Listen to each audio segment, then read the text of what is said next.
Hello, and welcome to this first class in our course, The History of Liturgy.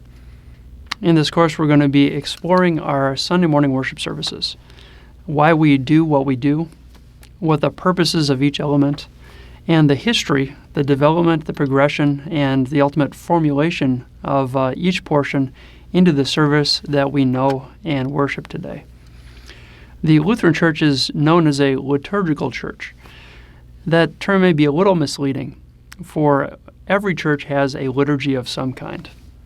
A liturgy broadly is an order of service as well as the contents of that service.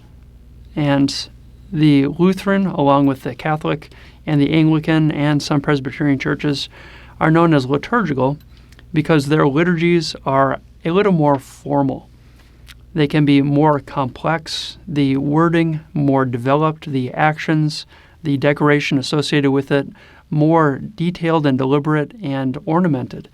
And for this reason, they're known as liturgical churches, even though, again, all churches perform a liturgy when they worship on Sundays.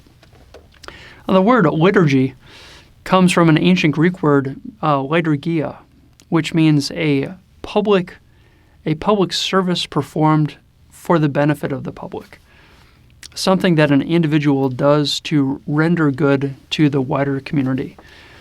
And this was adapted as time went by to pertain to the Sunday morning worship service, in which Christians assemble to worship God and for God to serve and minister them.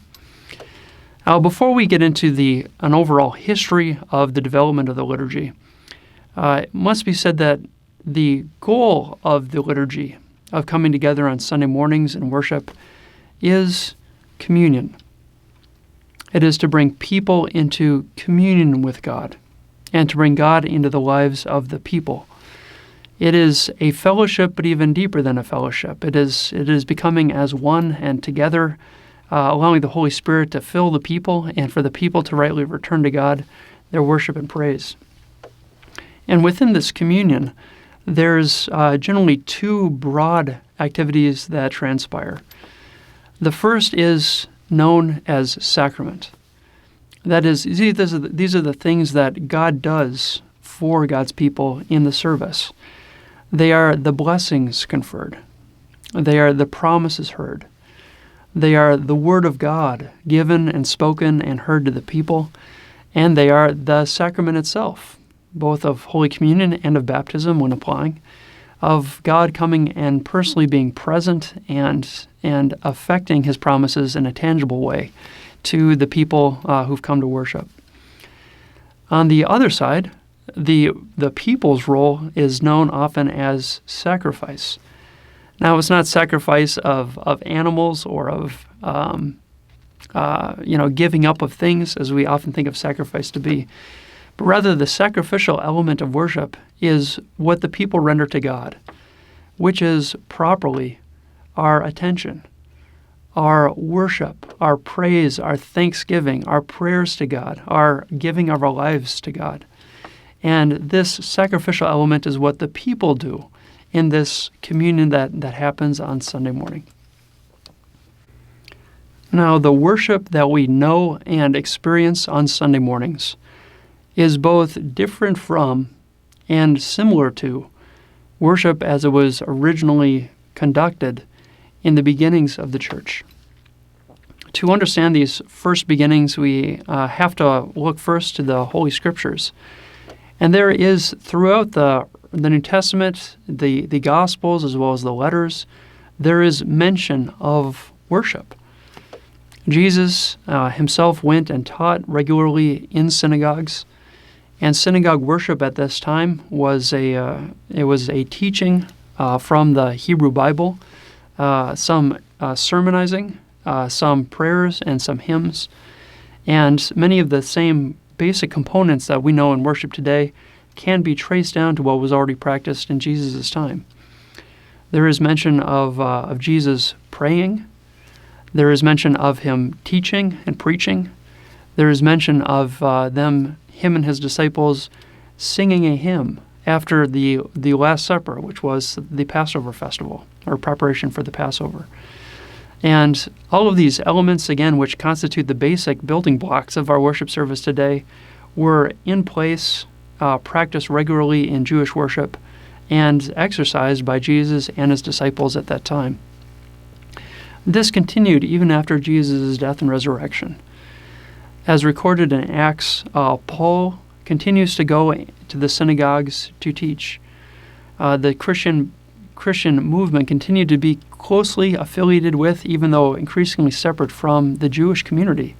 And many Christians presumably would continue to gather with Jewish worshipers on the Sabbath in the synagogue until separation or the differences became so great in the latter part of the first century that likely discontinued over time. But Paul mentions in his letter to the Corinthians, 1 Corinthians chapter 14, discusses some of this very early Christian, explicitly Christian worship, where they would gather together, share a meal, break bread in celebrating communion, as Jesus instructed them to do, and Paul gives some particular instructions about that. And also, he gives some suggestion on how good order can be kept in their worship services. Here in 1 Corinthians 14, Paul instructs them that they should take turns in praying, in giving a word of teaching, in giving a word of prophecy or speaking in tongues, as these were common practices in the very beginning of Christian worship, presumably, the exercising of these spiritual gifts. And Paul tells them that while all is very good, they must do so in an orderly manner so that all may benefit and be uplifted by what's happening in their worship service.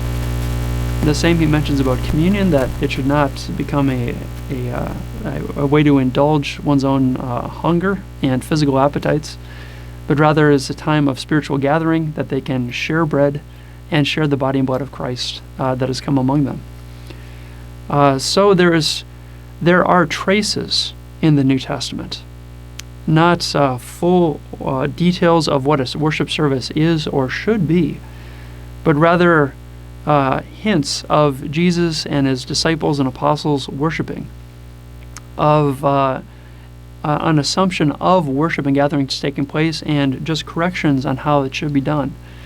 And in this time, we don't have a complete sense of exactly how these gatherings took place, but we do know that they are taking place, and they feature elements of gathering, of edifying instruction of some capacity, of prayer, and importantly of sharing communion together. The time following the New Testament provides for us some clear examples of worship service, its order, and its content, even though there's a great deal of uncertainty even in this period of the first few centuries of the Church. Some of the important early materials we have is among them is one called the Didache, which is an early Christian teaching that was sometimes incorporated as a canonical book in early Christian communities, and it gives both instruction on the way of Christ, and it provides a couple important Eucharistic prayers, that is, prayers done in preparation for and thanksgiving for communion, and also some instruction on baptism and the administration of communion. This document is dated variously from the 1st to the 2nd century, but it provides some interesting first material of recommended prayers and order to be used. Later on in the 2nd century, Justin Martyr, an important early church father, also provided some prayers for communion to say together and to have said by the person officiating. And he also provides a more detailed order of service, the first one that we have available. These are early instances which are quickly added to in the decades and the centuries that follow, of explicit prayers offered not only for communion but other parts of the service, and outlines of how worship services ought to be conducted. However, it must be noted that there is still, even though we have remnants of of recommendations for worship services, there's still a great deal of uncertainty of what actually happened at this time. And the reason is that for the first 3 centuries, Christian worship was prohibited legally by the Roman Empire in which it began. There was occasional persecution, but regular non-acceptance of Christian practice. And for this reason, people were not able to freely assemble in public places for worship. Worship services took place in people's homes, as people are worshiping today. They occurred in people's courtyards, and during occasional recurrences of severe state persecution, they took place in funeral halls in secret, as well as in, famously, the catacombs, gathering together and having a service, even while being, while sheltering themselves from state persecution.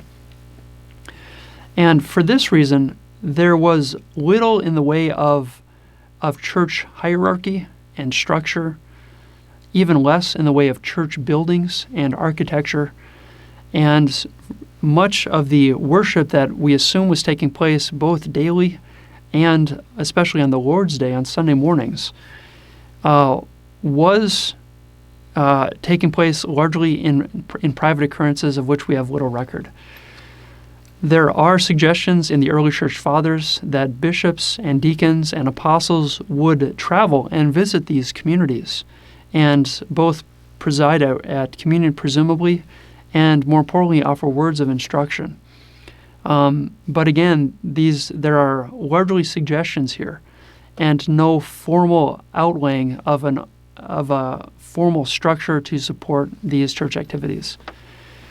This changed significantly in the year 313 AD. At this time, Emperor Constantine approved what was known as the Edict of Milan, which changed Christianity into a legal religion. At this time, everything completely flipped upside down. For not only was it an unallowable possibility for Christians to gather and worship, to do their ministry publicly, to speak publicly, but they even had the endorsement of the Roman Empire and the emperor himself, who became a Christian. And at this time, everything kind of exploded. There was, after this time, explicit promulgations of how worship ought to be done. Large basilicas began to be built in which worship could be held. Treatises, extensive books of prayers were published. Sermons were gathered and likewise published. And altogether, an enormous outpouring of liturgical activity. And during these years, from the early 4th century until the collapse of the Roman Empire about 130 years after, was again a great outpouring of these worship materials. During this time, the general lines of worship order were set. The main elements of worship service, that of hearing the word, the scriptures being read and being reflected on in the sermon, that of the central prayers, the prayers of the people, the prayers of thanksgiving, certainly the celebration of communion and everything attendant to that. These building blocks all came into place and in various ways were ordered and articulated. But by the end of this ancient period and by the closure of the Roman Empire proper, we have the main lines again seen in worship throughout the soon-to-be collapsing Roman Empire. The medieval period, from approximately 500 to 1500 AD, was a period of structure for the liturgy, as well as for elaborate embellishment. Structure was provided in the service and made somewhat universal, as the church became, after the collapse of the Roman Empire, the real repository of art and literature, of music, of philosophy, of law, of community building. It was that institution after Rome ceased to be, which basically maintained civilization in the West. For this reason, to unify the church published orders of service that could be used by all churches throughout Christendom. This was done through documents called sacramentaries, of which several yet remain and which we can still study. And sacramentaries were general outlines of the worship service. They included brief recommendations of prayers, indications of readings for the day, and just gave a general outline of how worship ought to be conducted. However, they were still rather flexible, and they allowed for local customs of a priest could compose their own prayers, or if a congregation preferred to sing a portion of its hymns, such as the benediction, as we do at St. Paul's, or wanted to change, to modify slightly some orders of service, there seemed to be allowance for that under these sacramentaries. In the centuries that progressed, the recommended service became more and more structured, eventually taking the form of a missal, which was a more detailed and prescribed method of worship, with exact readings and prayers suggested for the day, of exact actions that should be taken, precise order of events that should be observed. And by the time missals were being published in the beginning of the second millennia, the order of service was fairly clearly instantiated across the Western Church, and priests had a very clear instruction on how worship was to be conducted for each Sunday, but even for each day and each hour of the day, as worship services were, of course, primarily Sunday morning, but prayer times and services were to be observed every day of the week as well, for those who were committed to a religious life. This time also saw a great fusion of these artistic elements with the worship service. This is the time of Michelangelo, the time of Dante, the time of Gregorian chant, the time of the great Gothic and Romanesque cathedrals. And all of these various arts were interwoven into the life of the church and impinged on liturgy, so that the liturgy itself became a highly decorated occurrence. In sculpture, in creating the chalices and the designing the paraments that were used in service, of building the incredible arches and ceilings and buildings that held worship, and also literarily the beautiful ways that the prayers were reflected upon and put down in print, and the musical settings that accompanied them. These arts all added to the impact of the worship service, its beauty, its dignity. These additions of art and literature and architecture to the worship service, however, had its downsides, as the overall purpose, the intent of the worship service, began increasingly to be misplaced. It's difficult for us to completely understand today, but worship during the later Middle Ages was increasingly understood as a good work, as something not mandated in the Scriptures, but which was nonetheless good and helped give us credit for becoming righteous before God. For this reason, services could be done alone by a priest and would be understood to have merit or good effect, and on those especially who contributed to it or sponsored it. Worship services, although beautiful, continued to be held in Latin, even while the vernacular languages in local communities changed, so that attendees in worship could not even understand what was being prayed for, being read from the Bible, or even being preached. Some of the portions of the communion aspect of service were done in silence, and so the communicants, the congregation, again, could not understand what was happening, but it was understood that this was a beneficial work done on behalf of the people through the priest to appease and to propitiate God. And this, of course, would come into to major conflict in the principles of the Reformation. But the overall trend of the latter part of the Middle Ages was to overdevelop the worship service, making it a work of the people to please God, and missing the original and central intent of worship, which was to commune with God. The Reformation was another major turning point in the life of the church and also in the development of worship.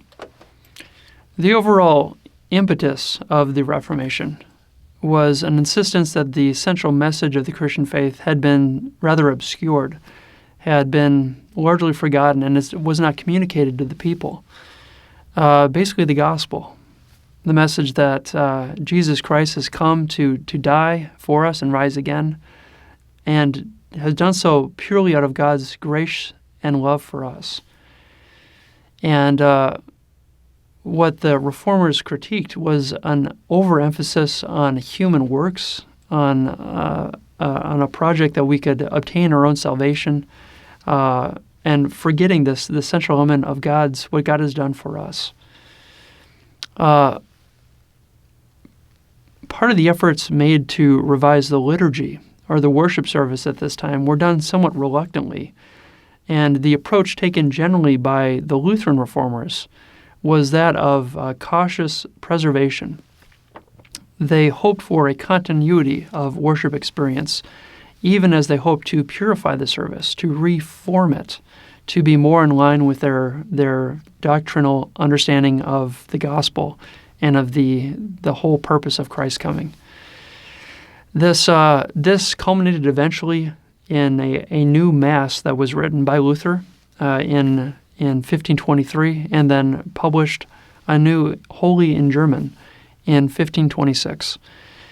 This was done carefully sifting what was important, what was continuous with the practice of the ancient church, and what was altogether valuable and salutary, and dispensing with that which was superfluous, which was doctrinally dubious, and so altogether simplifying the service.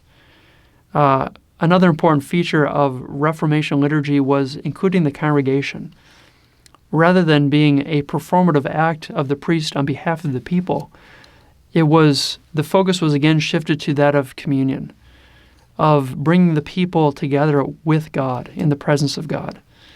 And for that reason, the service was, as mentioned, rewritten in the local language so that the people could understand what was being spoken, could understand the Word of God, could themselves be edified by what was being taught.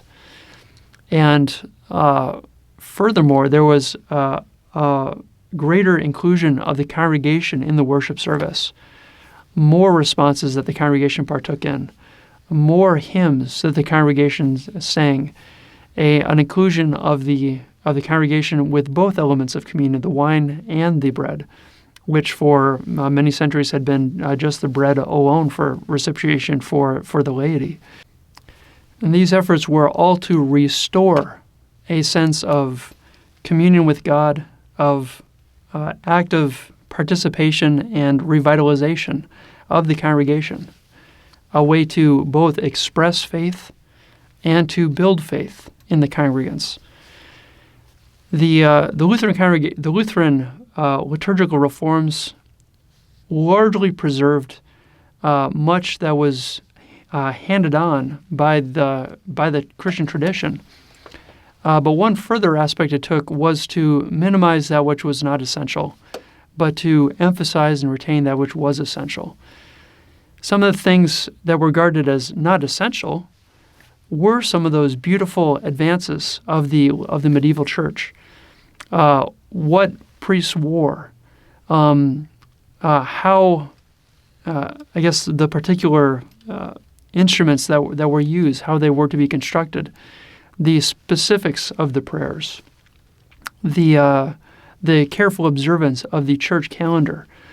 These were regarded as not essential to be observed, but were rather potential instruments in facilitating the life of the church. And so to the degree that they were helpful, that they allowed the people to worship and commune with God, they were preserved and have continued on to posterity. And those elements that were inhibitory, that either distracted the congregation or could not be understood by the congregation or were felt to be simply superfluous, were either pared away from or posited as being optional. That is, the priests, the congregation could observe them to the degree that they wanted, but understanding that they were not necessary for salvation and were not crucial to what actually was taking place in the worship service. The Lutheran camp was not alone in reforming worship service at this time. Simultaneous with the Lutheran reformers, which sought to make the worship service more accessible, as well as more focused on the gospel, were other reformative attempts to revise the worship service, which ranged entirely from preserving Catholic service in almost in its entirety, all the way down to a very bare bones, minimum, simple service, which prohibited music, instruments, icons or pictures, dress really of any kind, stained glass windows. All of these were regarded as idolatrous. And so there was a full range from high church to simple Puritanism that came out of this period as well, and which affected subsequent generations of development in the liturgy that we see across the Christian world today. When the Christian church moved to the New World of North and South America, there were inherent problems in supporting a life of worship. There were no schools to prepare ministers or deacons or bishops for service in this country, and all had to be imported from Europe. There were no organizations to support, bringing together congregations and providing for them materials for worship and instruction. There were no church buildings in which to gather for worship. And in many ways, the church in America, even though bringing with it a large tradition and history and resources, had to start afresh here in America. For this reason, during the colonial period and the first couple centuries the first century and a half of the United States, there was a wide degree of variety in worship services. Not only were many denominations represented across this land, but many of the worship services were kind of homegrown, with a large degree of variance and latitude in how Sunday worship was conducted. Over time, with the establishment of schools, with the gradual organization of churches into denominations, there also developed more orders of service that became widely known. The first attempts were in the mid-18th century in the Lutheran Church under a gentleman named Muhlenberg, who helped bring churches together across the eastern seaboard into one ministerium, basically a synod, and provided for them a common worship service, even though it was not utilized by all. However, many churches again continued not only their local practices, but speaking in their own local languages. Lutheran churches worshipped not primarily in English as we do today, but rather they were held in a wide variety of tongues, from Finnish to Hungarian to German to Swedish and Norwegian, Danish, Dutch. There's a wide spectrum of languages. And we see in our churches today, many of them have historical records that were written in German or Norwegian, and church services were similarly conducted in those languages, which to suit the needs of the people, respecting the countries from which they came. Gradually, by the early 20th century, large efforts have been undertaken to provide a common service for the Lutheran churches of America. This was revised again in 1958 as the Common Liturgy was published, which was even more definite and accompanied by hymns and hymn suggestions for Sundays. And so by the mid-20th century, common worship services indeed were provided. The same trend of gathering churches together into larger bodies, of uniformity of worship, observance, continued into the end of the 20th century. Books such as the Lutheran Book of Worship, published between the Missouri Synod and the parent bodies of the ELCA, brought most Lutheran churches together under a common hymnal. And this hymnal included liturgies, orders of service, specific prayers that could be read for the day, prefaces to communion, that is, the words leading up to the words of institution in communion, as well as a rich abundance of hymns to be chosen from, all provided in a single book and widely practiced by congregations across North America. That trend has largely continued with some modifications here into the present day, as most churches of the Missouri Synod, most churches of the ELCA, and most churches of their respective denominations use single books of worship that guide worship services, so that, unlike in times past, really not known until the times of the Reformation and before, that one can go into a worship service and know generally how the worship is to flow, what to expect, and even know many of the prayers themselves, provided, of course, that it's within the same denomination. But there's a wide uniformity in organization supporting worship life, which is relatively new to the last 100 years or so of worship life in America. But what are these prayers? What are these readings and hymns? What is this communion service? And why are they ordered in the way that they are today? We will continue in this course to explore each of the main elements in our worship services in more detail, and considering their meaning, their relation to other parts of the service, and why they've been so assembled as we know them today. So please, we invite you warmly to join us in our next class as we focus on the first part of the worship service, that of the readings, of hearing the Word of God, and why the readings are chosen as they are, and how they all work together to instruct those who come for worship. God bless you today.